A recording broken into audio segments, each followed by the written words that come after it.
Salam, hər vaxtınız xeyir. Bugün düyüsü dəndən olan dadlı plov resepti paylaşacağım. Çox dadlı olur. Əvvəlcə toyuğu doğrayıram, təmiz yuyuram və qaynadıram. Kəfini alıram. Üzərinə soğan və biber dənələri əlavə edib, bir də duz əlavə edirəm. Biraz pişənə qədər qaynadıram. Daha sonra tavada, kərə yağında o tərəf bu tərəf toyuğun ətini qızardıram. Artıq gördüyünüz kimi ət qızarıb.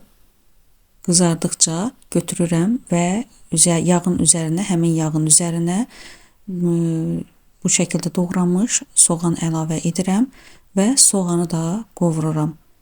Soğan tam qovrulduqdan sonra üzərinə mən əlavə edirəm sarı kök, duz və bunu da yaxşı qarışdırıram.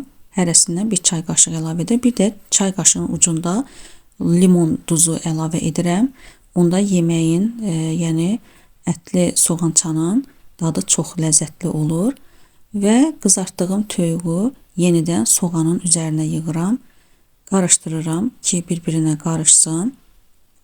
Bu şəkildə artıq plovun üzərinə üçün soğançalı toyuq hazırdır. Keçirəm plovun hazırlanmasına. Suyu əvvəlcədən qoymuşam, qaynayıb. Üzərinə duz əlavə edirəm. Suyun duzunu biraz çox olsa daha yaxşı olur.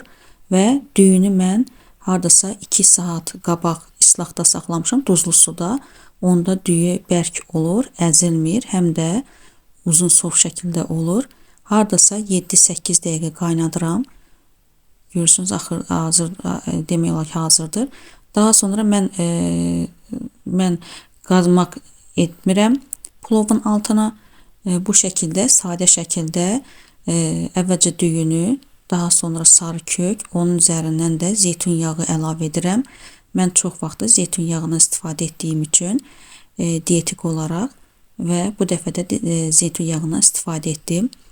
Və bu şəkildə lay-lay əvvəlcə düyü, sonra sarı kök, üzərindən zeytun yağını əlavə edirəm. Bu şəkildə plovu qazana yığıram.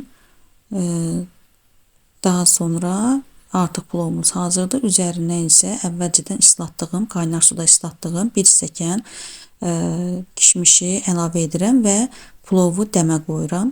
Budur, artıq plov hazırdır. Çox gözəl alındı. İzlədiyinizə görə təşəkkür edirəm. Sağ olun.